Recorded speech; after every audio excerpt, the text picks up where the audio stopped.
genda kugwa nti wakati mu Buganda okuzimba abakulembeze baayo abazimbidde ebbanga naye nga tebagguka abaleka nga babeera awo then batuuka eno ne batandika okukola ebintu bino ebitali ku nkuza nga gye baakuzibwamu kati nekiteekawo vacuum eyo eze neefiiringibwa omuntu omuganda omulala naye atakuziddwa bo Robert Kyagulanyi Ssentamu Bobi Wine nti yesi muganda netakuziddwa bo chokola banti endorsement ye emengo ebadde ya lumagamaga ng'obulevu bwa kapa ne platforms za Buganda nga BBS ne CBS ezimumibwa naye nga twali tuli proud nti omwana waffe nga wala besaawa zino ngenda ku example ya Robert Mao egulu son of the soil wakwambi yagenze nakuba olukuŋŋaana awo kuyisayisama bantu bazze banga yes ebyawo kuba MP nabatumao bamkwenda constituency twala interview yakoze nagamba nti President Museveni yakubira Twadong am creating your constituency namuwa nekati eyo example yinzo omutakola makulu nekanku example ya Jonah nga Jina Kenya eyiwaabwe son of the soil abataka abakatho institutions bona balaba omwana waabwe kandi bona mu Buganda twalirowoozezza nti institutions za pheasant zalifunyeko engeri gizirera omwana waabwe naye ziganye okulera omwana waabwe yalerebwa abantu bona zirera abaabwe abasuutibwa bagenda okutuuka eno nga baliwo omwana ensigo ekuzizza ono bagenda okutuuka wano ng'abantu baagala kirala naye bano because bainvestinga resources mu mwana waabwe oba mu baana baabwe bakyalina okubeera nga bababuumirira tine mu crisis eno nga bamaze okubeera nga bibwa defeat ewaabwe mu the capital of DF bayinza okuyita abaana baabwe babawumbewumbe abakozesa kaadi ya Buganda nti abantu abali e Masaka because Masaka ye capital city ya Buganda buddu bagambe bambi gundi yagambye kati mubeeramu that sentiment those sentiments ezibeera emotion eziyinza okutuuka ku bantu abantu bagamba webale nnyo naye kisinga okwewunyisa kankubuuza ebintu bino wakati ow'ekitiibwa gwenjagala ennyo omukwano gwange Katikkiro Peter Charles Mayiga akadagala kano kamaanyi nnyo kayinza okukuleetera olubuto olwo olukyankalanya atali lubuto kakozese nayeteekateekera okufuna olubuto kakozese kuba kajjanjaba infections omuli UTIs omuli candidiasis omuli kabootongo syphilis omuli ne gonorrhea endwadde y'abazira ateka oil ebigambo ebyo biwulidde abantu bayinza oba nga balowooza tunyumyamu binyumye gw'atabanyizibwa infection omuli UTIs omuli candida omuli syphilis omuli gonorrhea okozesa otya nywa nimu powder ku mazzi agookya ku makya n'akawungeezi asiibwa mu bitundu ebyekusifu siiga nimu oil abamu basiiyibwa abamu babutuka abalina athletic foot ebigere ebyonooneka mu mpataanya ne bivaamu obuwunga ne bireeta kaboni mugere kozesa nimu oil musiigamu nga bw'onywa nimu tree powder. Tugamba ekigambo it is happening oli Shalom 256. Don't forget to subscribe kwatana subscribing ate gwa subscribing akadeka seko obenga ofuna notifications each and every time sijja kwakweyanjira akanda bakusose nze Shalom Haddad Kawesi era nga bwe lwakuna mbane Frank Antambi birthday boy yes ate betali birthday eba belated olo ne apeze mparo jebi namulayo ku TikTok yo nagamba inawe chebiri cha $1 ono yashaka vlogs ekya Uganda yashaka vlogs yakwadde emitwalo ebiri waliwo omulala Nico ya Andrew yavabweru yaze Friends of Shalom yali nyanyo kataka kuddayo yakwetedde kondom 12 kama katonda nawe kurage wa angamya Ntambi kondom ze mukama wange byonna zizo ndazo gamba ni kati ngenda zikozesa ku zizo so Nico yakwetedde kondom nzataina mukyala mpirizi yakuletedde abana bashamu 256 bakulaza omukwano byemu kubira biwafunye ebimpola mpola nenga neyanzisa bannange mwenna bampadde obubaka messages comments ku posts ezatereddwayo wa Shalom wange abampostinzeeko olunaku olwajjo bana embeyanzanyo mbeyanzege then nakensuso mikwano gyange gyantegekedde akabaga ka surprise birthday party ketwabaddeko webalenyo Shalom Kasuku ekya celebrating Farouk kaka tunosala keke ndala kusanga ekya celebrating Ntambi amina unomaka obwisemuko ukoze obwisemu ebintu bingi kituufu tuno celebrating Ntambi Sakozi Kasuku Farouk Shalom 256 Roni Mutiaba sajja fe yani oli wagalo Joero admin Liani Pio Shamim omuleka yafuka muntu wa Liani muntu wa watu boli wetu Liani Pio yewuyo wetu Liani Pio wewuyo yampadde 15 bwacha agabe 5 yampadde 5 ngamba zo parking mufere aso kadinga kajasoka nampe echebiri ngamba afunye okuko ngeka kya kumaleki bana wakati wa chebiri tukatufunye ngaga Liani Pio Shamim Mayanja n'omwami Biko bane mwe bali Nalongo Lewis ababadde unaku olwajjo then mama wange yankubidde essimu yasoka nankubira ku Lwokubiri to remind me that tomorrow is my birthday. Then yesterday nankubira ngoba malina kuzina ali ku TikTok bayalabye bo wataddeyo nangamba mondiddeko cake tuliddeko cake ntumuliddeko cake so mama wange onowola abasheno nga batuddeko abasukulu nawe nkwagala nnyo bwe bali kuba nti wanzala nondera emyezi egyo omwenda nondeka ku nsi n'anaaba ebidagala awo ogotemo nze banzalira mu ghetto. It could have been in Mengo Hospital. Nessa wazaliza kiro nga mama foro buto. Bantambi gwera sele mu buto nali muzito ngenda kubera legend nkalubenge nkokoto. Kachako jene bya kali mukayimba chako. Wakaja kusikate. Sikako. Sizora. Nemba de mani party eri banzalia mu ghetto. Awatali mutto. Kino za mani ngo mwana Yesu Kristo. Neka choka gaseka semo ne kaje. Kanyuma yo mpola ntambi. So bana yemwe bale nnyo nawozeze emyaka 3 Kaskwatu kedde ku big size shaga 3 kinyongedde mu 3. Kalichegeze kiri ekyataano kimuzeyi Kasuku kiraba kituleka nnyo batebe avubukanya bamuzeyi ndawusi bamulangira ndawusi bakatuuse baweddewo so bane tweyanziza nnyo tweyanziza temujjangu mpola so byebyo ebya birthday nate ngenza okenda ku makya nkebera inbox yange ndaba obubaka sibutegeera obubaka bukyaki guno omulimu so akaje baby girl guno omulimu kaptona maso katu cheka ono baka boyagalo tuwa waliwo bako obuze mu inbox ku makya ngamba buli wano twatuusewo ka video ndabenda byagenda okwogera watiraawo kwatyo ka video awo otandise okukwata kati mu inbox yange olwaleero leero mbekanya leero nya kati manyi tuno omusajja bamu is wishing me a birthday nzo kulaba agamba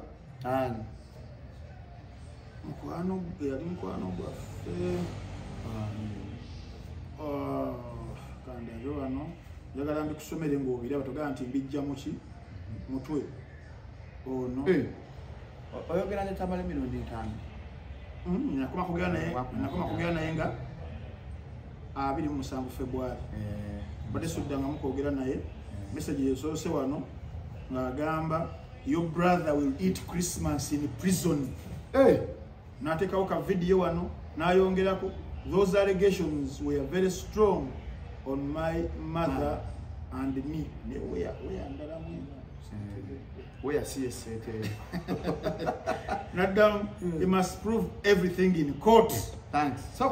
thanks. Akakatoka tu Cinderella. Nemugamba, let me inform him. No need to inform him. Let him hire a lawyer very fast because he's going to prove everything allegation prove everything allegation in court. Nengamba sajja wange ntambi sawa yonnogenda mu akakatoka atuusa omuntu nze nawe ndaba bashoje mwakoze amanya nobwidde oyogera ebintu bye akakatoka atuusa omuntu akakatoka atuusa waliwo omuntu afuna accident na yewali omuntu gwe nagamba accident so bakaba agatoka atuuse mwami musoke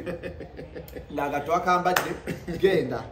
waliwo nange gwenda byake tebadayogera kunze manya saa kweyambaza katetali yange nempite bagaseeta mamange yafumbanga bijja yakolanga ki mukwano ntambi eso nange namukomera Christmas nayajimalira mu nkomyo ogenda kusanga Brian White ogenda kusanga Sipapa ogenda kusanga waiswa mufumbiro ba Eddie Mutwe Dr. Nokiza Besigye gowagira gwempagira Dr. wange ogenda holiday maleyo madeya in prison bitegeza akagatoka atuusa omuntu simanyi neze nkedde funa bubaka zilingamba why can he who alleges must what must prove he who kwanza bataddeko obufa ekifaananyi kye akatone kamutuuka ezo akaunti zani zizo akaunti entertainment ye yasaze kuliko Shalom Swima Media kati basomera kinga bagamba basoma yakola Luganda ku A level understanding so nange nakola Luganda tutujerega ngate bali sotegeera baba kuchopinzeko yendo bamuchopinze I was a very bright student bamuchopinga oyo omwana musoke bamalo muchopinga ngesoborige naswata bana HP ne begayirira by the way ogenda mu senior 6 taita ku merit bamwisa kubanga yali HP he who alleges na alaba Luganda ofuna point yeweze bafuna lusenga bakola sciences ngaba Luganda nafuna nsisira mu O-level nefuna D1 mubuze yafuna meka point ze yafuna ne sijja kuzogera point zo mwanya gwe musoke wetegedde sijja kulekanira abantu bakola sciences lekanira bakola Luganda nagamba kyotekamu maama we aliwa nage mama wani ndi otave ku maama ataba fe baba basi ba mama kyogamba ekaya ina monopoly ya ina right evuma ba mama wabula teri muntu mulala enda kufuma mama we wabula ye aina dembe mama abantu abalala je tise bubaka ba mama bani bazavuma enanga mwina onsanze ntami okuye simungandiwa abadde ku police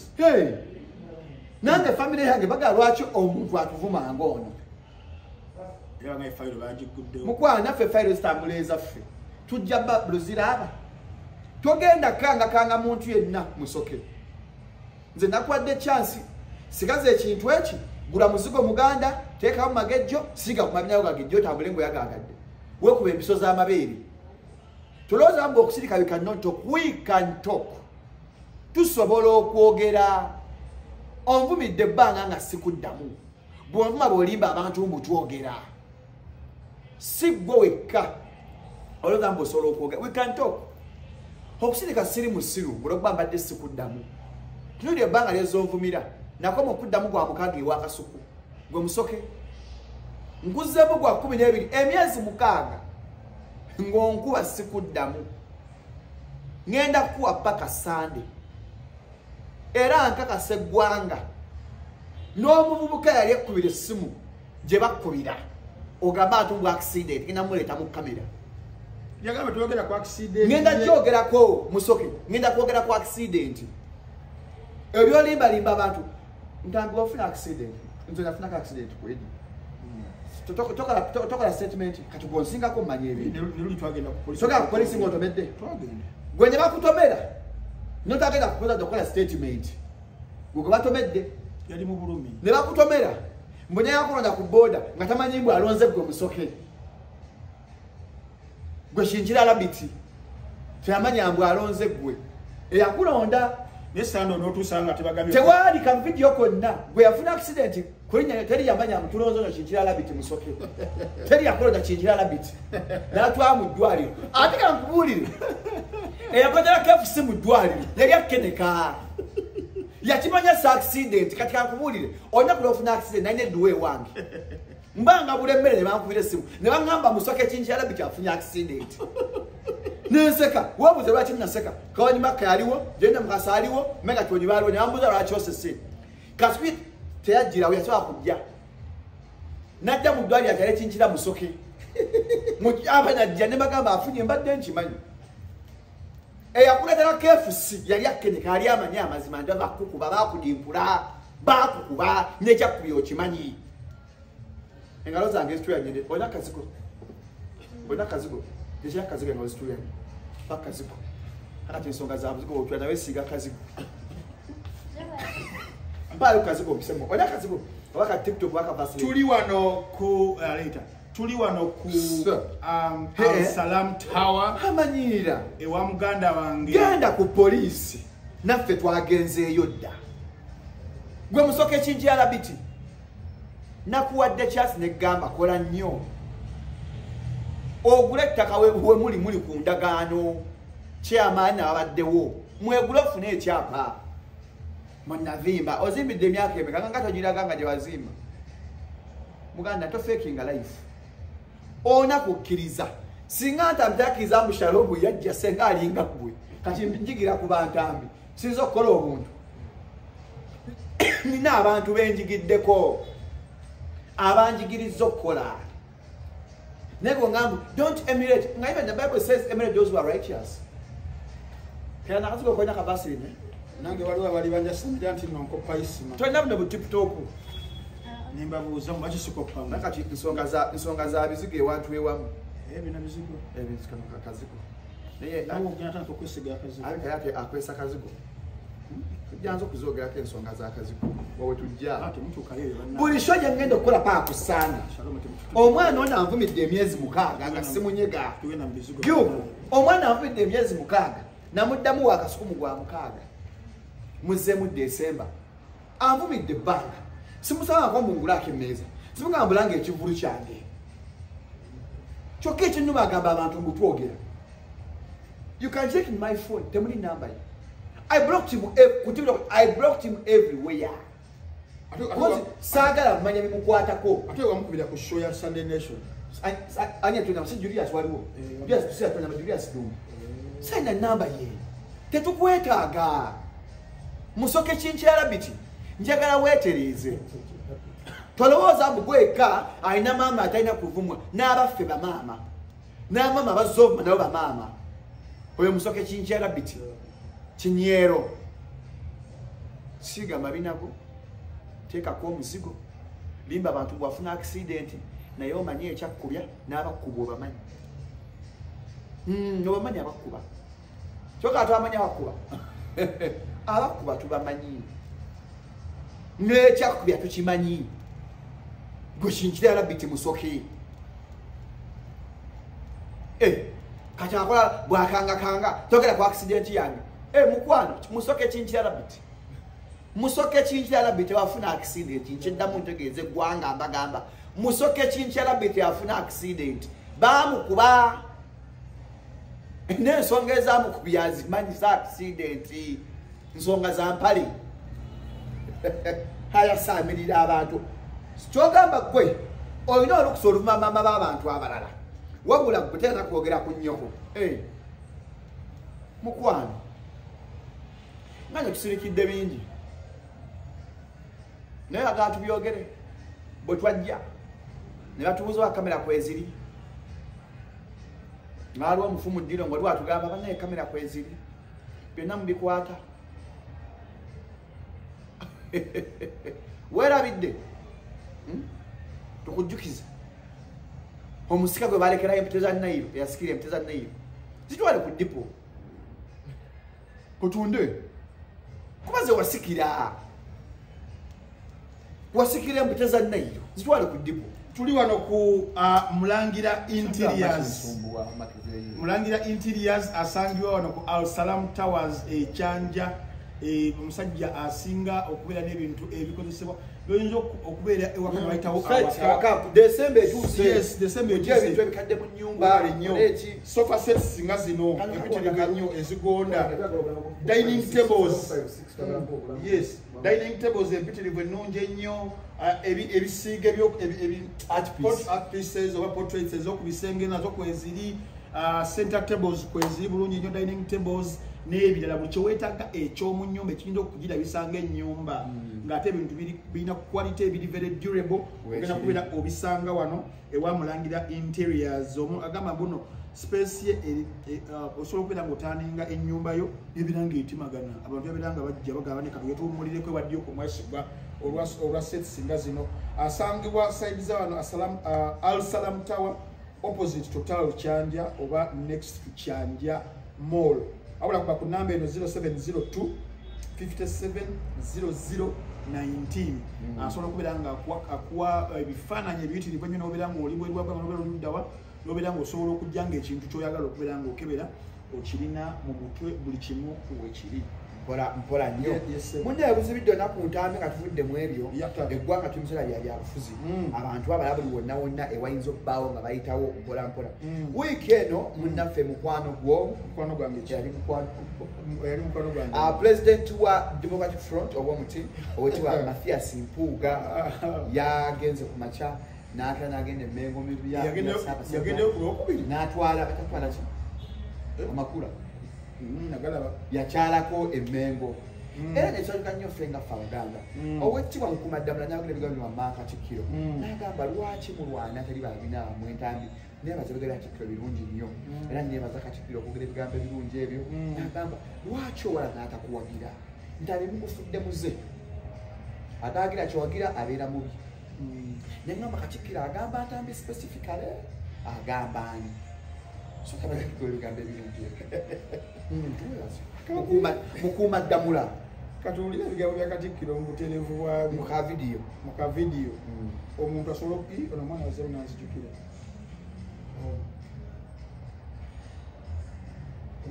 mutegedde yakulikomendinga mutegedde mpolampola kaviri tumaze okukalaba tutwasana so Shalom ekisokera ddala ngenda kweyambisa abantu okutegeera positions zino bbiri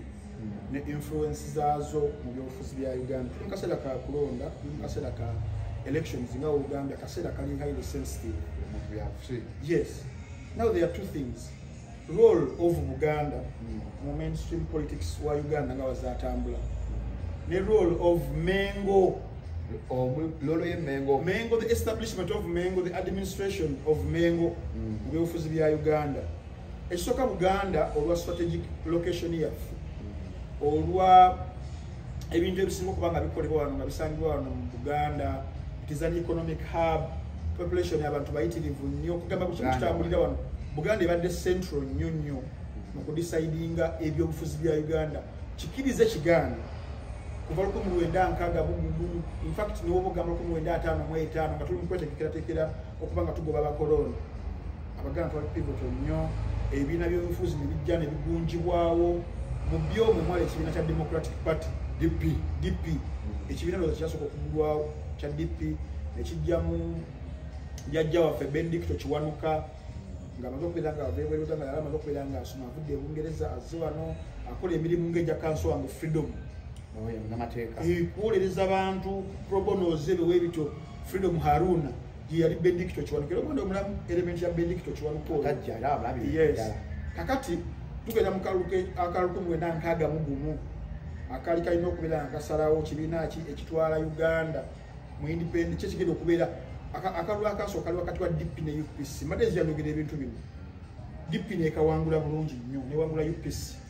kulaga amaanyi ga Buganda awo nga weegali naye bagamba nkerettanyi ekulyako amenvu nga weesusa Obote wa UPC n'agamba nedda nirokola omukago okubeera nga DP eno tudda mu kalulu akokubiri because basaba abakoloni abali bakatezese kaddibwemu kalimu ebirumira UPC olwo ng'egamba mulimu erumira tukaddemu UPC nga singa yakaddamu ng'egenze nga bwe kagenda mu kali twagenda kugikupa bwetyo nesala amagezi okugenda Emmengo UPC yes olwo ekibiina kya Kabaka yekka kyali kimaze okuba nga nayo kigunjwawo. It was a movement nga si kibiina political party nga DP ba UPC naye nga it is a movement ey'aba Buganda loyalists abo abagala bafiira ku nsonga eza Buganda abedda akati no mwana wattu na UPC eyo negenda ba Obote n'agenda natta omukago enkolagana tebannamutuuma kubuulira n'agenda ne bateesagana ne Kabaka yekka era olukiiko olwo abajjukira obulungi abaaliwo abasinga baafa naye abasomi b'ebyafaayo ab'ebitabo musobola okubikkula nti lwatwala ekiro kiramba paka ku makya wakati w'abantu babiri abalanga babagayidde wabweru Ssekabaka Edward Muteesa ne Apollo Milton Obote ku biki byebalina biki byenfuna biki byenfiirwa era mu meeting eyo Kawenke n'Obote n'akakasa Ssekabaka Edward Muteesa nti oba ekibiina kyo oba movement ya Kabaka ewagiddenzi ne tugenda mu kalulu n'ekukubira DP otutuukira wali mu October because now that was around April otutuukira mu October nga mufuuse president wa Uganda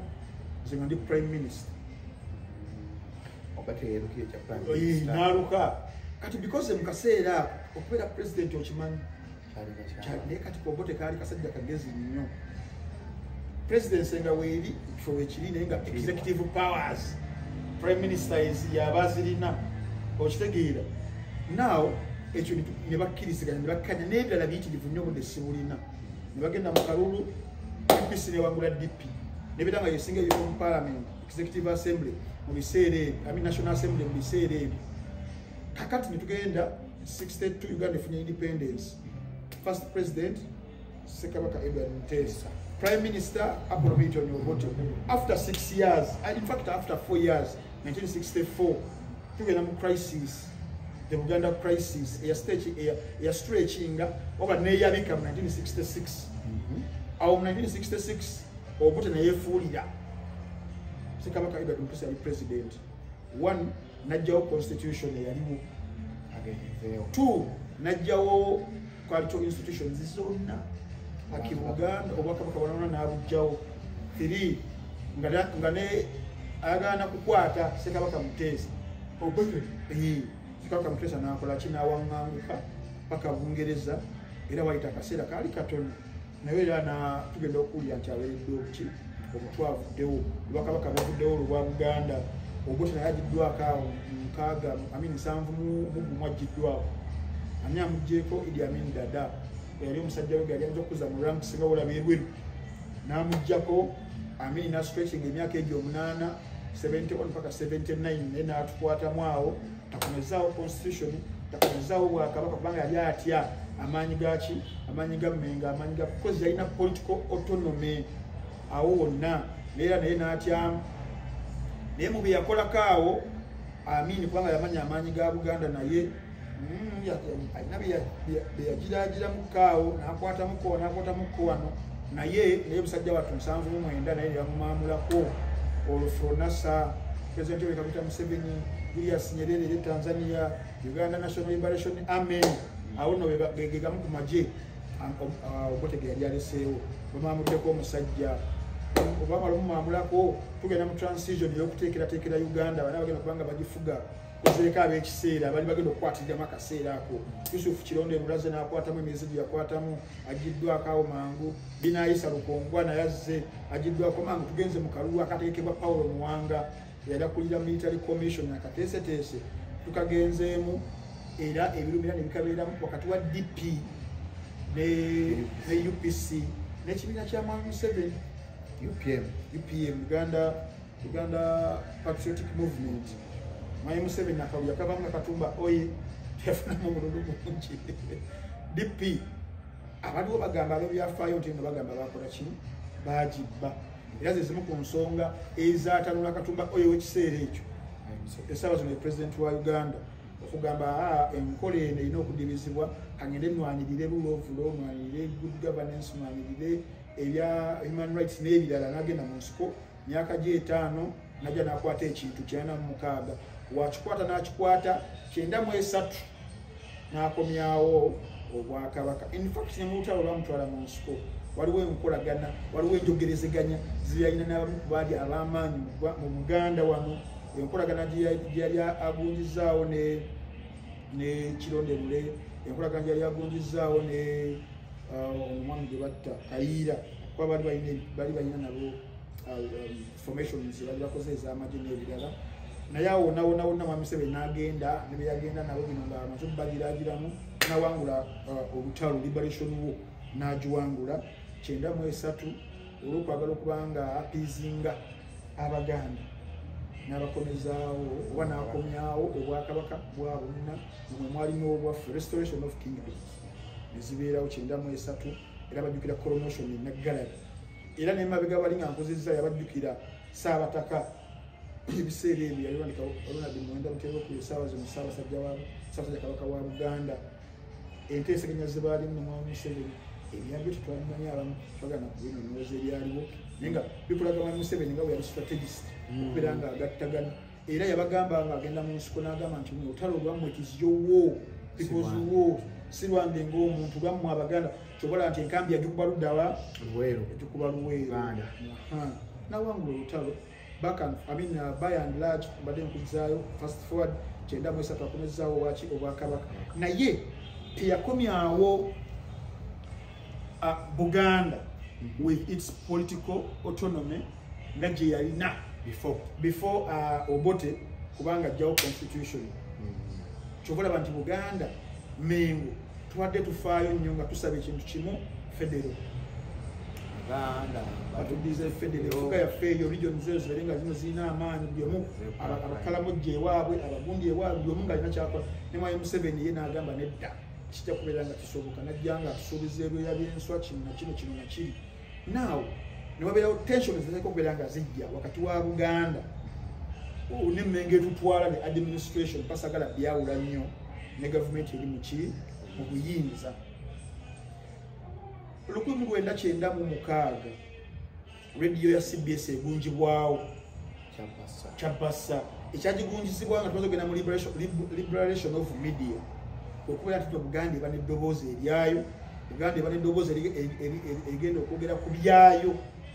era nebeera nga yali pivotal nnyo mu mainstream media mu kubeera nti tulina naffe eddoboozi ne Voice of Toro in fact Voice of Toro yesooka ne CBS yesooka wayita omwezi gumu ne CBS nekola ki nejja CBS eyo erabika programu z'ebyobufuzi tujjukira Mambo Bado tujjukira Mataga Tafa yali ya Henry Mpinga Sempijja tujjukira parliament yaffe akisobola ko yali Mulindwa Muwonge gyolaba bungi yali akola Made in Sereko kulaba kirizo bagaana ezo zireeta ab'ebyobufuzi abagundivu wano mu Buganda ne boogera ensonga nga of course n'olumu era okubalansinga n'aba gavumenti bajja naye ng'olaba nti Buganda at least eriki eri represented bulungi nti amaloboozi gaffe gavaayo ku bitulumaano nga Buganda era nzijukirako class monitor nani Madam Teacher obajjukira bulungi omugenzi tabale emirundi senior ebiseera ebyo bebamu kwabo abaaliwo now embeera negenda nga esajjuka Buganda byedimandinga tebigiweebwa abaana basinga okubonaabona wano baana bali wano mu Buganda obalabye twalina mu Buganda edda corporations biki byonna bigenda bivaawo reforms ku mataka ekibattaka n'ebirala nga kugamba ng'okunyigiriza okuli kuffe kuyitirivu abandon employment ali wano high crime rates ziri wano biki byonna biri wano insecurity n'ebirala now biri mwenda tension zezo nezibeera intensified by Kabaka Oganda ogenda okugaanibwa ogenda ebugerere ne tuvaamu ekyatumwa Buganda Riot September 29 abantu bayitirivu nnyo ne bafa riot yamala ndowooza almost half a week nze kebe nagirimu wakati nali nsoma lubiri awo tuli mu sinya ya kutaano tuli mu nkoba za Mbogo naffe nga kitukakatako okulwanira ki ebyaffe lwatukuba emiggo gyali miyitirivu nnyo ne bazita bata enjoki ezo zimu nkyazi ne batukuba CBS neggalwa okutujjako eddoboozi weggalwa nga gavumenti basiteeti ekiraba nti ddala Buganda ekintu kyayiri mu kubanga ekiyuuya abantu abasinga obungi bali wano abantu abali civically enlightened bali wano nga balina okujjako CBS ne bagirako n'endala akaboozi kavaako ssuubi evaako okiraba webale nnyo kaakati enteeseganya nga zinyinyikira zigenda mu maaso wakati w'okuzirako CBS wakati w'okukomyawo emmeeme ya Buganda because bakimanya nti nno yokkiriza Baganda toyinza kufuga wano nga wano bali disgruntled katolina Buganda era ojjukira bulungi nnyo engombe yajja nti President Museveni yakubira Kabaka essimu ntumukatako n'erinnya ki webale nnyo kakati CBS mugenda okukomezebwawo maybe waliwo ebyakkaanyizibwako ndi mu kuzimbira kintu kino lwaki twalabye aba DF nga bagenze Emmengo ewa Katikkiro 2 days ago nga Robert Kyagulanyi Ssentamu Ethiopia kabe Masaka okuyugumya Mecca ya DF nga bagisase budde fortress bagisase ku ttaka timing eyo lwaki bano badduka wa Katikkiro lwaki badduka Mmengo kyendi mu kuzimbira gwali eyo bampita Professor Frank Ntambi Wayne Balukeza obulono bwamwita bwino kakati mu 2011 gavumenti neyeyiya negamba tujja sobola basajja bano katubateekeko amateeka tujja kusobola Bwakabaka bwa Buganda amaanyi kati mangi nnyo buli unstoppable nga campaign ya Bebe Cool ne baleeta etteeka mu parliament ne baliisa lye bayita Institution of Traditional or Cultural Leaders Act 2011 era party eyokutaano ng'osomye etteeka eyo ligamba restrictions on a traditional or cultural leader. A person shall not, while remaining a traditional or cultural leader, join or participate in partisan politics. Neri clarifying etteeka ne ligamba participation in partisan politics, including joining a political party, one, being a card-bearing member of a party, providing a platform for a party. Providing a what? Platform. He provided for them a platform. Providing a platform for a party, attending a party rally or debate, using the institution's facility to promote a political party, or allowing employees of the institution to engage in those activities. Now, mukugenda muteeka wano omuntu ya interpretation ebuzibwa, is Katikkiro allowed to be political? Batugenza kuteeka Katikkiro. Webali nnyo. Batugenza kuteeka. Kubanga serving Katikkiro is a recognized traditional cultural leader oba leader atwala baada teo makula. Nanti nkubuulira. Oba platform kwogera ku tayata. Tabaga mulonde empunga. Oba mulonde DF. Yadda tutemakula okuva mu DF. Kankuzanyire. Kuzanyiremu. Nziremu nzanyi wali bali bamaze okubeera nga bakalaba. Njagala mu bigambo bye. Mwisha kusharamu ogamba nti Ntambi awanda ebigambo Mukama.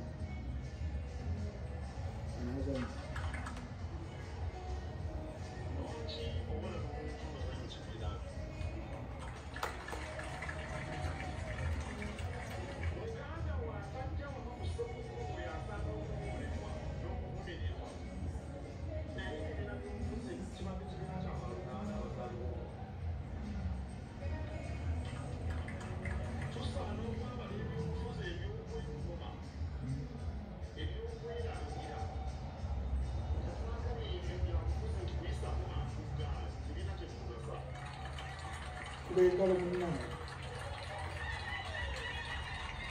mamegwani kawona akubye engalo abadde asinga okuvuma mbu NUP bambala pampa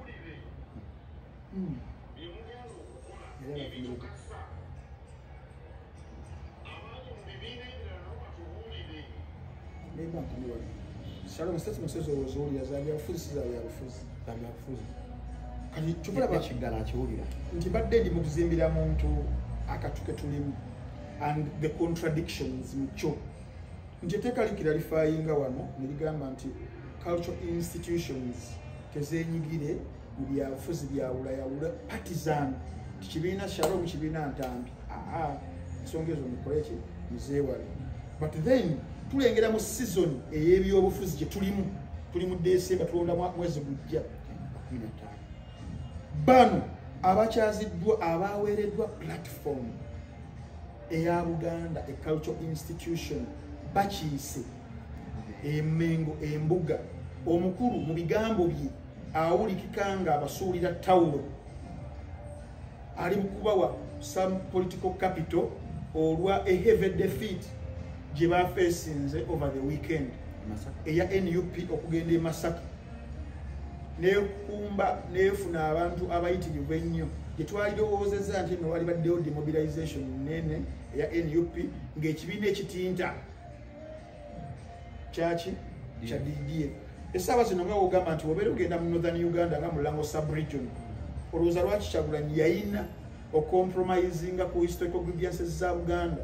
okugenda ewa Jimmy Akena Jimmy agenda amutwale ku ntaana ya kitaawe kutereza nkolagana kubanga Kingmaker yani Mulango sub-region is UPC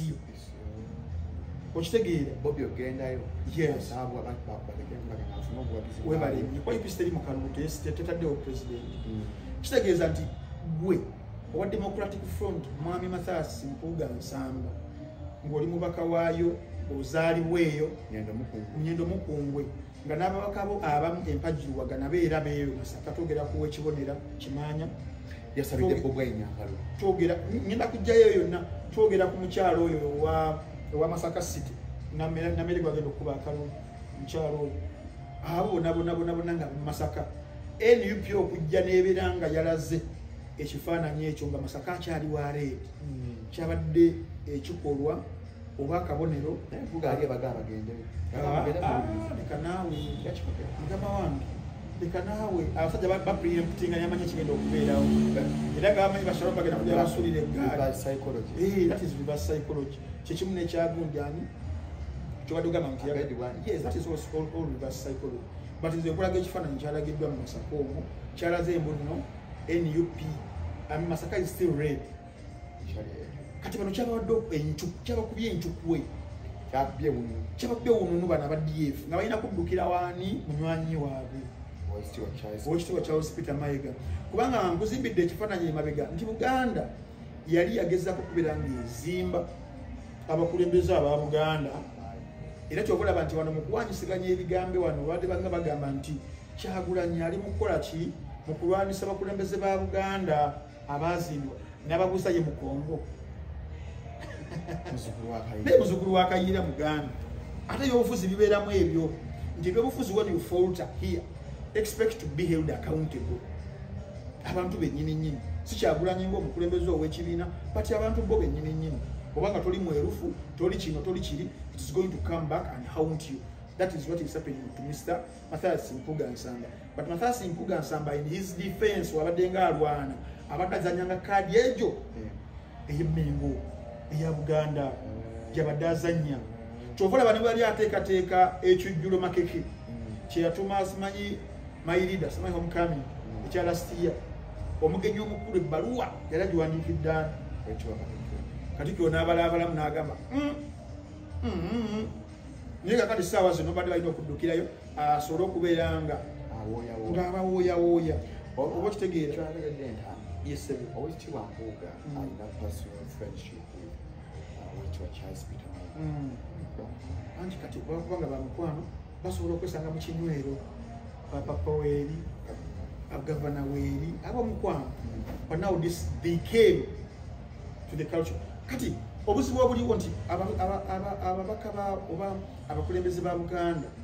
abadde nga bajja bazimbwa kuva mu nkoba nzikaye nali mu nkoba za Mbugu era nga nina n'ekifo ebyaddala nzikaye ku Olive nakola Luganda ku Elevo nenkola Luganda not because nali simanyi nali sobola kukola subjects ndala but I was very proud of ekyaffe I was a loyalist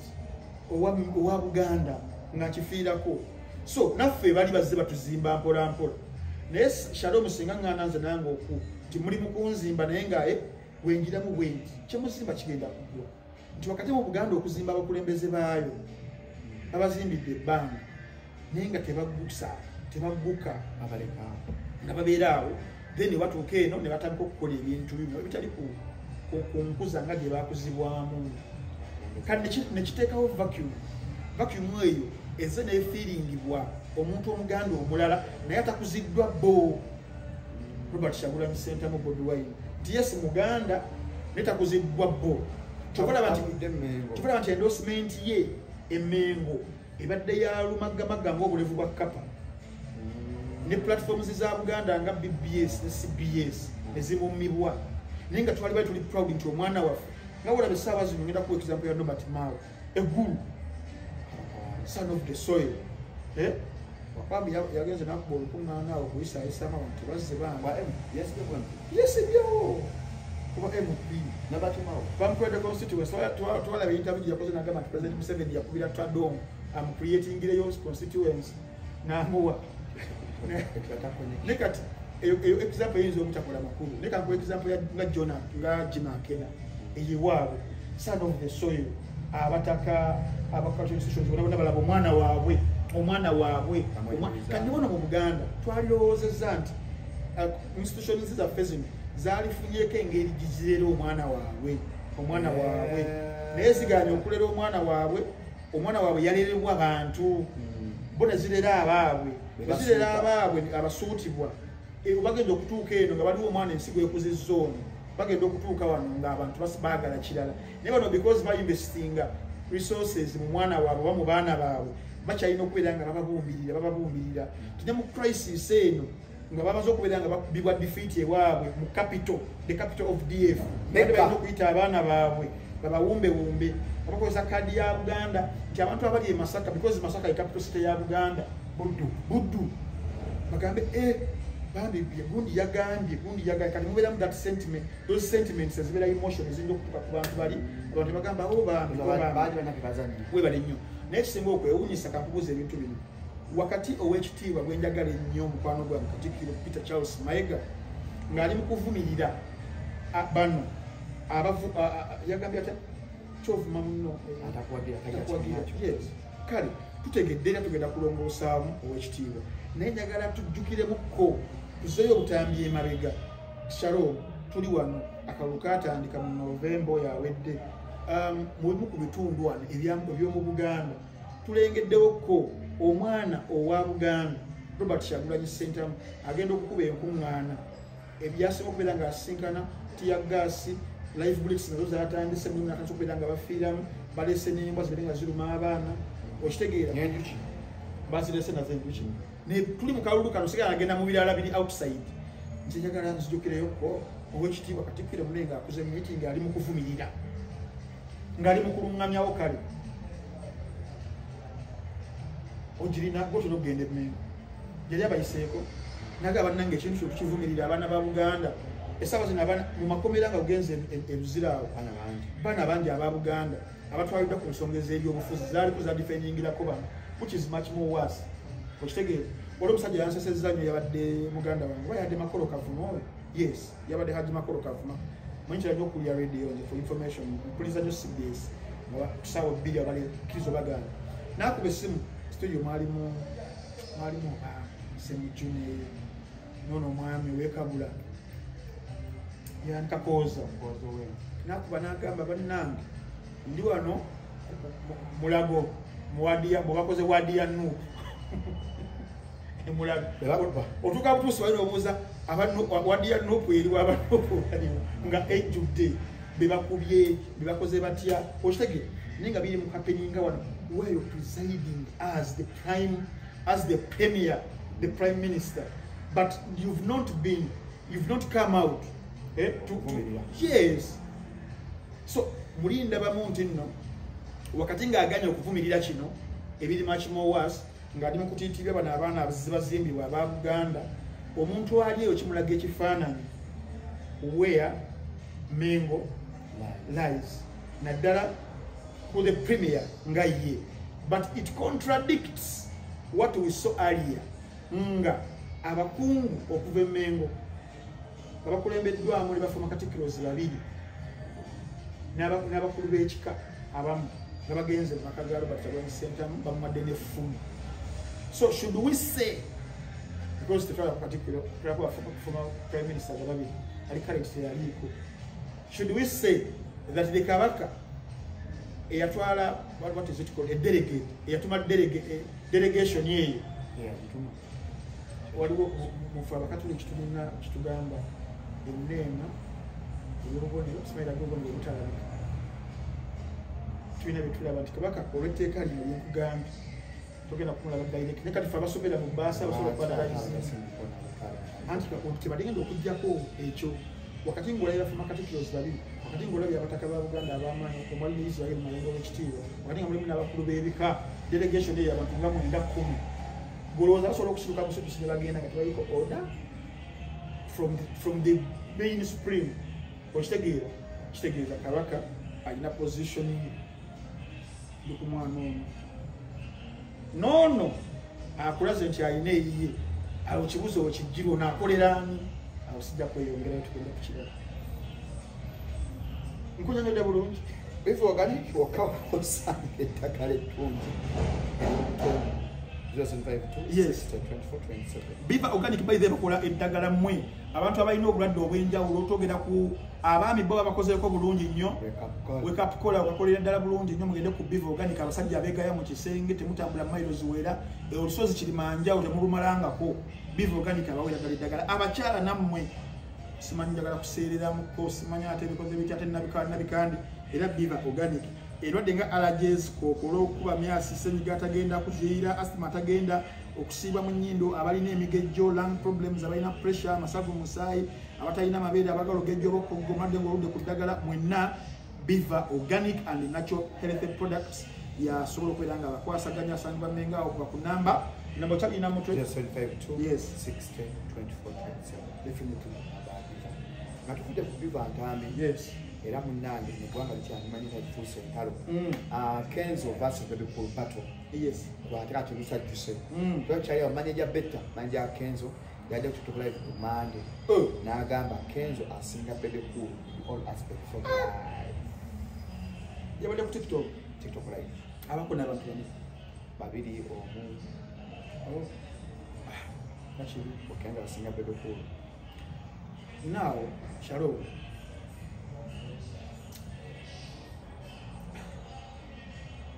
Smile chimje kuyagala Analyst wamula analyst ya critical thinker. Abaji bazigaba bamanyi critical thinker. kati kandogere bwe Sharo ebimu kubisudde abayimbi ba Uganda is management. Having no management or having it, but when it is poorly managing their artists. The least I would do if I was a manager of Sharon, as a manager or an artist, I would be very strategic. Or face and the Murutaro. Is a manager. Now, Utajayo must managing a Bulunji. Next hours, it is very unfortunate that Fulava manager Better, who has been managing, by the way, Eddie Kenzo very, very well. For the success of Eddie Kenzo, about the manager Better. And I highly applaud the man, manager Better. But then right now, where Eddie would need his management and the manager, or where very, very strategic, is when the manager thinks what he's doing is right, but when it is very, very wrong.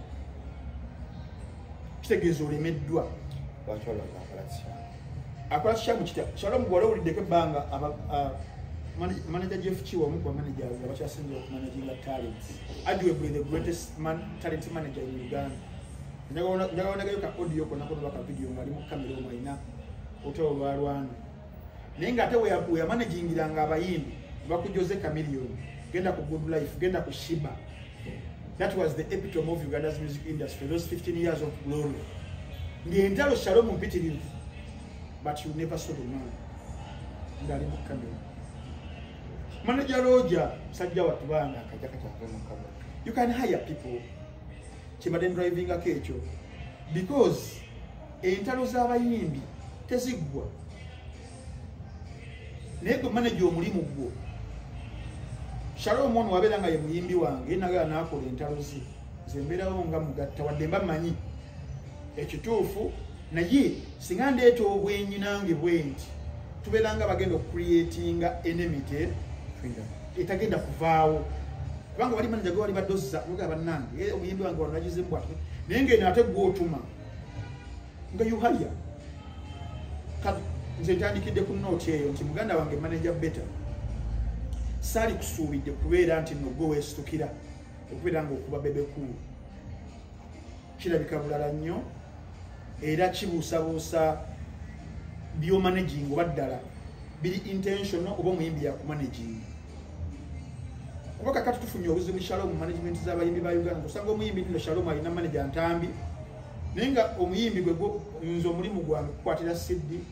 kuleetera butambala kwesiimuula kuntuma sigala wembeera munywa kati mbeera nkyali manager oba damager mbeera damager sibeera promoter wo mba demotawo anti kati ntandikidde awo kati agende ku kinyusi ekinyusi ogambye yagambye eki Better agambye Eddie Kenzo asinga Bebe Cool in aspect of life kitukola kumanda era nagattako n'agamba wogenda mu districts za Uganda zonna Eddie Kenzo bamumanyi n'ennyimba bazimanyi ne shows azikolamu Bebe Cool kannonti naye omuntu okumuwa background yatuwuliriza Eddie ne Bebe Cool,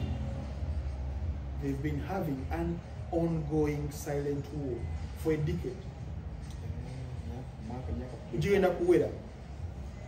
okuva Rema Namakula we yava mu Gagamiro yavaamu 2012 if I'm not mistaken. 13 wewa tukalu loza uyavaayo tiba myaka emeka egyo era kumpi tuli mu decade of yes decade 10 kale tugambe 10 tuleke ebirala these two nga they are having a cold war which comes, blows and then cools down nga kiba ku abayimbi bo we batyo nzika ko lumebe ko nga ajelega Eddie we yawangulira BET bebe kule bisebe yali ayogera sawa sawa bebe ko so amulaba ko era yasi ajja kusindikira abasikali ajja kusindikira aba Bukenya ajja ye mutuufu tonya waliwo emyaka mingi osukka shalo mukala obwe okitegeera kati bebe ko najelega edit ye dancer bebe ko ani Edikenzo dancer chini edit statement ya muru na ko wali Edikenzo wabera ayogera Eddie simanyi lwaki woberoze okwogera sometimes atomalirizayo sina kuona like tebivaayo omaliriza oyogera nga tokoze eki nga toyogedde Kenzo ayogedde lwaki president yajja mu debate Kenzo akola kuya president teto mfaleyo yatabukira omusajja waabwe muzinga pointi Kenzo wabera ayogera ku ntalo ze aba ine ebyokwogera ajja edakika neziwera 3 nezigwako n'agenda ne mubuuza ayogedde ki nze njagala omuntu ajja okwogera agambe Bebe Cool oli mubi nnyo Bebe Cool wankola bwoti ne bwoti ne bwoti kugamba wabera nga byoyogera bituufu ensejja agiriwo omuntu oyo oba kitegeera unfortunately nti bwatyo waba maybe watu wali built oba kitegeera naye ezo cold war nezibeerawo then bafuna ekinzo kitwali kugamba ekinno bagatta nti balina omuntu omu gwe bakolera bombi which is President Museveni challenge ejja emabega wali Eddie olwa byonna byeyakola oba bamutuukiryo bakola ki bamulukidde ekintu bagenda kumukwasa ekibiina ekigatta abayimbi mu Uganda afunibwa president okitegeera bamuwadde budget era weewunya nti Bebe Cool ekintu ekyo ate takiriimu wadde yaweebwa ne position nga yakulira ebbendobendo lya finance era ng'olaba face ye nedda kugamba olwawo n'okuula Bebe Cool nga alina kitogera ku federation oba kutumayo ka video either endorsing either ebitagenze bulungi habula kiba kitegeeza nti maybe teyasima muvubuka ono yes teyasima Kenzo okubeera nga yakulira abayimbi naye nga wali omusajja mukulu nakireka bule sinabeera mu passive mode Semas Chameleon passive mode Semas Juliana Kanyomozi passive mode nti abayimbi bonna eŋŋwaŋuli ez'amaanyi weebuuza ekibuuzo ekinene lwaki Kenzo waawe wa president bagenda mu passive mode ate nga bakuwadde okulebere kibeeranga president wa FUFA omukulu Engineer Moses Hassan Nabugo Salon nga yakulira omupiira gwa Uganda naye nga waliwo ba stakeholders bonga kitegeeza obukulembezeebwo obeera president olina okubeera ne autonomous powers nga ziri wano waggulu nga osobola okusanctioninga Bebe Cool najja mu ofiisi tasobola okusanctioninga omuyambe ki lwaki nti bamuwa byoya byanswa bamuwa ekibiina akulira abayimbi naye nga tebamuwadde amaanyi agali badde gava mu tteeka eriteekawo nga federation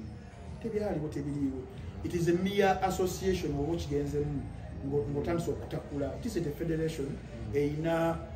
autonomous powers tezirina okiraba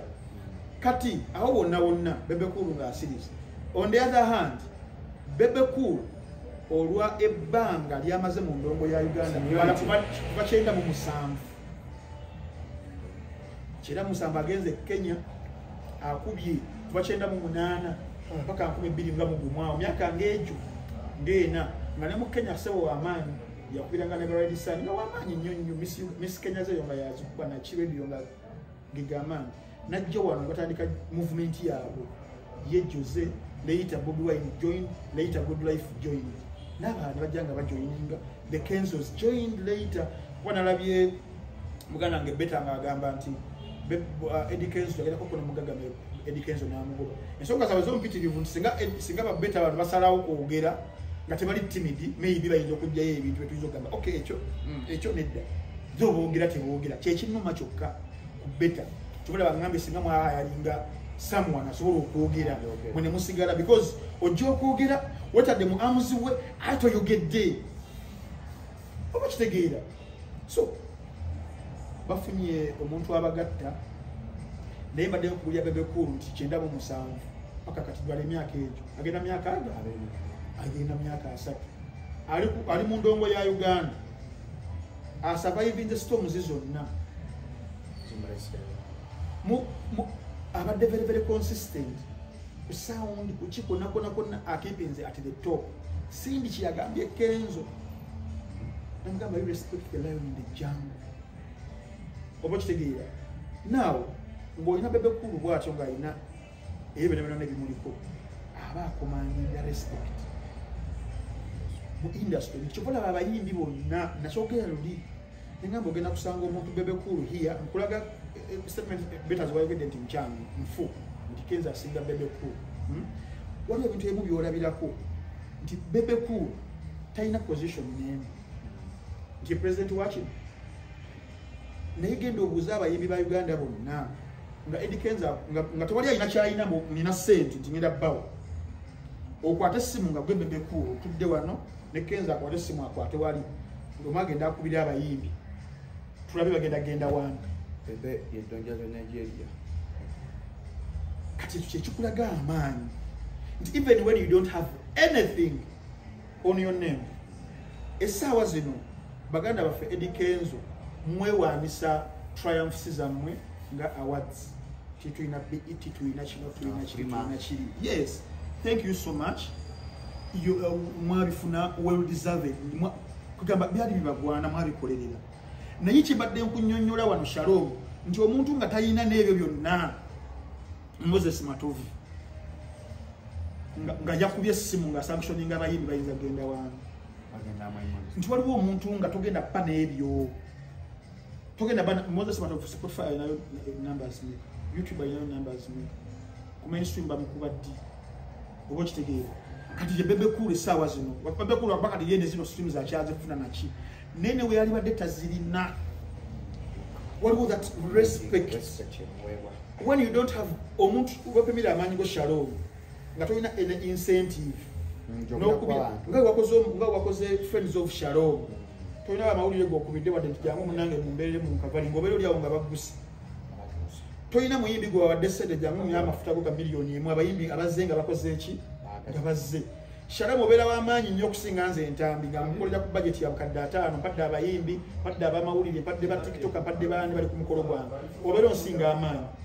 kati Bebe Cool ge gamaanyi galina ye respect eyo gyalina gyakomandinga even without a BET award even without a Grammy nomination nga gwezo woyine ebbiri even without a Nickelodeon even without an Afrima nga tazirina the respect Bebe Cool commands in Uganda amongst artists benyini amongst fans ze Bebe Cool simuwagira ekyo kimanyi simuwagira ze kuva buto bade bagala kuzika music and in politics bagira Bobby Wine so Bebe Cool talina wajjao na even that I give him a lot of respect eyamanyi nkumulira kibaita respect ndio no batokanya naki naye mubye mukiririzamu Bebe Cool watuuse takola na hosting azawe ku headline naga Bebe Cool yankubira simu ngene nyimbe mu campaign ne mubulira ensoka za nyimbi sije na respecting kwa ine King Mike konze na tukubala ko interview gamba ati jagamba chichi mkati omuntu akomaninga respect mu peers be mu bantu no fan base okitegeera n'ekyo kubiri we mugenzo okusiitanira okugwanira omugaati ku NRM no yogera statement gwenga president w'abayimbi abali mu kibiina kyo naye oyagala kitwala nti ofuga abayimbi bonna n'ogamba nti okoze executive order oyagala ba regional artists baba bayimba ku campaign za mukama wamu abayimbi abanene basigalewa Kampala region yaabwe paka walijja Bebe Cool n'agenda n'agunjaawo n'afuna engeri gy'akwata ekintu kyani stoppable word n'akomyawo abayimbi bewagoba ba Gravity bakomyewo ba Puzzle babo bakomyewo ba Chameleone kwe bali alese ba Misa bani ba Station abali bafa bamayinja abali bagongobala mu music abali bagongobala bafina amasanyalaze abali bali mu koma ya music bajingo show abakomezaawo nkulaga essaawa zino singa obuuza omuntu wa NRM n'omubuuza ku ba regional artists waliwo nga bali batandika ne wana ekintu nga weekiri kirima kibetawa wano Bebekulu wakitadde oba kitegeera abayimbi bafuna ssente budget weeri bamuwadde ssente abayimbi basanyufu wizo obalaba nebwe kyekikulaga nti ne wano woosiitaanira awali badde final because mu nsi wabeerawo olutalo batwabawo battles kati badde bali mu battles zonna Bebekulu akulaga aziwangula wano mutwe ekisaala kigezi kibala ekyo Bebekulu kibala ate tekinyiiga okunyiiga kuno okw'olugenderezi ng'okuba bannafaamu ne batusindikira abantu ne batufuma because tuganya kukkaanya mu bitwogera mu arguments zaffe ne bakangakanga kinakuwira ebintu gye bampabira ku CMI waliwo bampiikinga mu 2024 mu February ne ngendayo nga fayiro weriwe tugenda bitunulamu nga majaani ne bagamba bama wegendere because I reasoned them out so n'olwensonga eyo olutalo wakati wa Bebekulu ne Eddie Kenzo terutandise kati lubrewing ebbanga unfortunately bannaffe njagala amafunire akatabo ka Sanzu ke bayita The Art of War. I don't know if they can read it. Njakuteekako ne video kuliyo abannyonnyola abavumirira oluzungu olwo bayiga okulwana entalo zino bukyagala notandika Bebekulu muleko nga bibira ekigambo n'ekimu waliwo otwali alienske ne Bebekulu Bebekulu muleka bibira ekigambo n'ekimu now waliwo otuuka mu kaliba ya gundiyo nga just have to fight smart bano bannaffe nsala beta nga azambadde gloves azze okulwana ebikondo neŋŋamba bano bwe bagenze wano baseereddemu era nze beta bwe naamusanga wonna oba ludda wanja mumugamba beta ekintu kye mwakola kyali kigenda kubalya ate wali buzibu nze ebigambo bye simuvumye simuvodde bati mugambe bafightinga bubi tebalina kufightinga we bati mu ntalo zino nga mugamba muli banene higher people olubeere lwabawagizi information yenajja kuvaayo bamusigale nga muli unscratched musobola n'obyegaana. That is the art of war. Sanzu gye yali ayogerako. Yes. Yes, bannaffe aba Smart Access. Smart Access basangira side zaawo mu Canada, abali mu Canada mu provinces zonna mugende mubeere nga mwettanira bannaffe abo aba Smart Access bakutuusaako emmere okuva e Uganda, frozen matooke,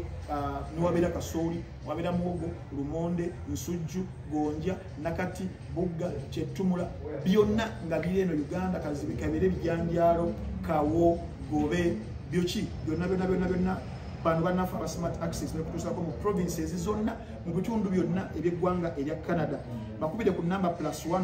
437 332 7894 kanjidemu +1 437 332 7894 ate nga bakola ne catering services mwana batobereyo ng'okoze omukolo gukutuddemu bano bakubira n'ababeera omulimu ogwo bagukutuusaako bulungi. Bannaffe abamu nno wakibo bagamba nti ku mitwalo 3 egya Uganda bakutuusaako firimuzi ez'abavijezi ba Uganda bonna mu kifaananyi ekirungi bayita firimuzi empya nayo bayafulumya ejjo ku Netflix nayo bayafulumya ejjo ku box office bagireeta ate nayo beera firimu mukadde nga nayo beera yali ya mukyenda kibakola bagenda ne bagifunira mu kifaananyi ekirungi ennyo eky'omulembe guno then bagituuzaamu eddoboozi lya VJO nga mutukuba nga agyogera mu ddoboozi eddungi. Munno bwaki kugenda okubeera ng'osanga firimu zingeza VJ Junior wano regretting you tukataddeyo olunaku olwaleero Trap House gyekali Shadows Edge akakabaka Jackie Chan gyekali ne Family Plan twakajja akamakolbaga nako gyekali bavijeza abaalo of course nabo obutabeera nga tubeera bira bangi Emiji yali ataddeyo Jovan ataddeyo Tom ataddeyo Shawukani Jingo muganda wange VJ Oliyo yampereza n'obubaka bwa happy birthday the Penguin gyekali Seri gyeri ne the Gentleman gyeri n'endala gyeziri so mutufune ku mitimbagano abula ku platforms nga amasimu gano abalina iOS kwetuli abalina Android kwetuli genda download application yaffe jowanula application zo abalina Android TVs genda download application namwe abakoze enkola eya website ya www.munowatch.com. Yes, ngakuwumba sema Cindy says she can't battle Shiba again for she doesn't want to meet again. Tagala kubatwalinga Shiba. Tagala humiliate kati ombuzo otya Cindy agamba tagala kudda mbatwalinga Shiba wajja muswaza oba omukyala maybe eno omukyala ekyagamba si the king of the jungle. Wow. Kati ekisookera ddala bato eyaggwa nze manyi nze ndi mwerufu omanyi bato eyaggwa we yali yabiri abiri mwesa ebigambo bino kambyogere without any fear of contradiction or backlash kambyogere as is, as my name is being said. I'm frank. Kuva 2019, in fact kuva 2018, Cinderella sanyu kanze yo mabega wali njagala kusiga kifaananyi kigazi kinene we yali avudde mu Blue 3. We were very happy for her okubanga yali atandise okubanga she's an independent artist. Akubye enkoyo okuyomba nekibi kyazze wewatyo ng'olaba kyekyo. But along the way, around 2015-16, still started to get lost in her. Wabala walinga we yaliazze ne wano maybe ndongeno sometimes a straining financially nikikupushinga nebikutula mwengo li muyimbi mulungi as CDs gamazini. And then that was a time that Jeff created the TNS alese abayimbi omali Shiba paka Shiba yasigala kana bilanga mupushinga. So Shiba najanga rising kubano wansa rising am ranks nenga wana boba aliwo basingi babiri esatu Blue 3. Shiba wajira na sindi wele myaka nga 10 alimaze mu ndongo okitegera watu tugenda kwa Shiba wa obsessions tibache tumujukira yote nga baina rogira mu yamanyi 2012 akoze oluyimba nesiza ma automatic guli automatic gulinga motoka akoze naye wakola ice cream EP emlaunchinga najja basindi akola kiba aliyo natandika graph yokuberanga eyambuka mu abasoma economics obimanyi naye ya muganda eyamanyi naze sindi ngekirira mpola kati ne bayisinganya wano nayambukira ddala Shiba ono nakiriramu sikukirira ddala wansi but yakiriramu ko oba nabeera nga alinga nga ali stagnant somewhere nga takyeyongera kibu waggulu. Sindi ali mu generation eri enkadde emanyi entalo akuziddwa generation ye yaffe. Yes, Sindi nasaba bato Sindi yes eyasooka olwo Jeff Kiwa kyamanajenga Shiba ne Jeff Kiwa yali mugezi nnyo okusoma embeera n'agamba ono wetumuwa bato kuba tumukomezaawo ng'ate mu katale ng'oli businessman olina competitor tolina kumuwa mukisa definitely competitive tolina gimuwa. So they declined the first battle kibagana. Jeff Kiwa yakola decision ye nagamba nedda tukuwera bato ogenda kukomawo wano then tubere ku market yemu nengo ono atabadde alinyanga ali mu kukikwata mu ngeri eri ngagenda na monopoly kwera nga monopolizing kikyaba abayimbi abo nkola ya dancer alabo we batyo bakube ekikiri ekyo natajimuwa. Tugenda mu covid tugenda kumawo mu covid jawukana ya Jeff Kiwa nangi ne Shiba naye azeyo ku Sindi oli avudde mu Blue 3. Shiba naye nga alina kikuba yekka. Shiba mukasitinzeko ebigambo otojja kimeekinga tojja kikuba ojja kumega yingo ojja kukola ki. Shiba n'alemezaamu olwo Shiba atandise okufuna test ye nga ye as an independent artist. Nakuba wafulumya ennyimba eri nazigenda waliwo azisasula ziveeyo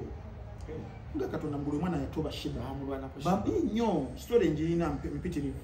mpanvu nenja basunirako nga waliwo asasula ennyimba za Shiba abalemezikuba wasula ba DJ okitegeera ne Shiba n'alemezaamu n'agaana okugenda mu kagraph kali akakira akaani Kasindi ke yatuukamu 2023 fast forward Shiba asayiningiddwa ku ambassador wa Victoria University. Shiba mwaka oguwedde 2022 olwamaze okukola show ku Serena ez'ennaku 2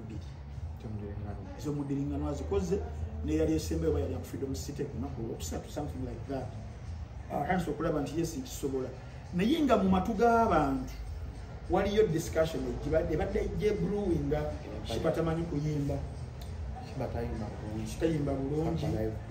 live band amanyi kukunama na kuzina. She's a dance major. The idiots and stupid the lumpens the lunatics the simpletons abatamanyi art ne beerabira nti ekintu kye bayita art in general, the greatest of all time owa music amuyita Michael Jackson, but he wasn't a better singer than Luther Vandross, he wasn't a better singer than Prince, he wasn't a better singer than R. Kelly, but he's the greatest of all time because of what? His performance, mazina. Kati bano bali bagala okukikozesa okuba nga bakubani Shiba. Era nze yamala okujja n'engamba no, look at these examples. Yani bagamba Shiba is the greatest of her generation because she's an entertainer, she's an overall entertainer. Ajja kuyimba, ajja kuzina, ajja kukola ki mwabala mwe mumanyi. Ate audience esalawo ki genda Embale, genda Arua, genda Kagadi, genda Kapiri, genda Ludda, ojja kusanga oluyimba la Shiba buli wamu. Ezamu abayimba ng'ennyonza tezisukka wadde mu nnyonyo. Ne bagamba nti oyogedde bubi, tambi oli mubi, tambi biki, ne banjogerera awo. Ne ngamba Shiba okujjawo empalani, okujjawo olukonko luno kubanga lugenda kukubeerako ate oli mukazi. Sometimes oyinza okubeerawo akibanjira accept omuteerewo ofa ya bato. Ekyo kive mu ddiiro kiri gimuteerewo washeeyo bali bagiwadde Shiba. Era Shiba yasalawo kebeere bato ayitoono. Era Shiba yasasula singi. Yali show ya Shiba. Yes. No namuyita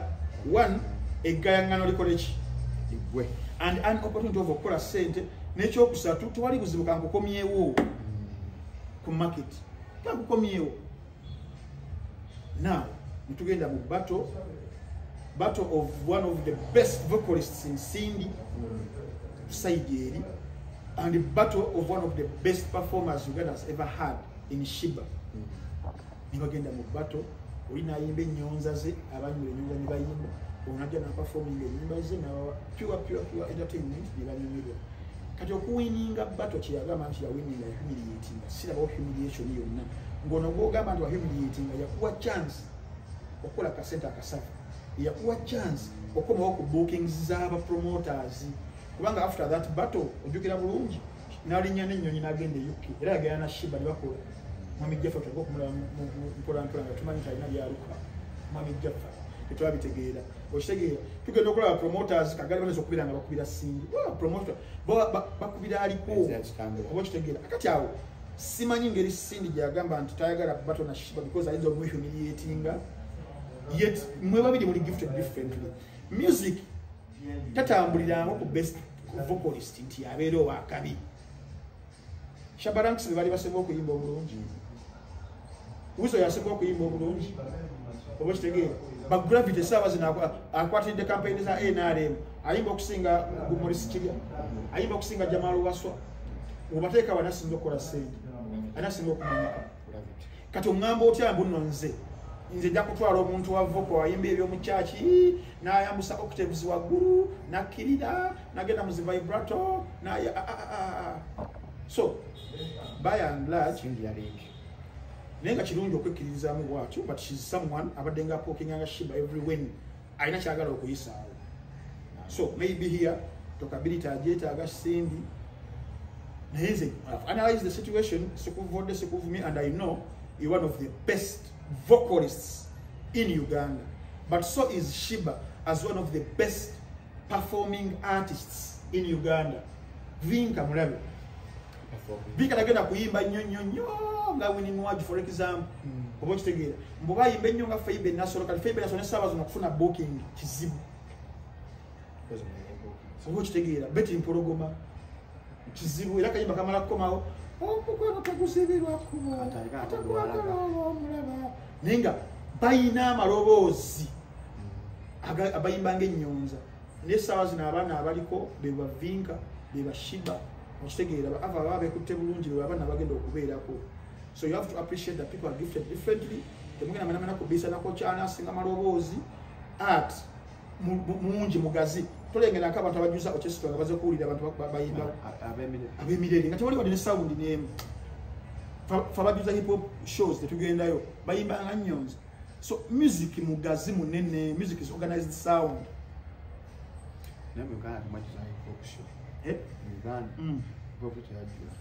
Eyagundi yajjula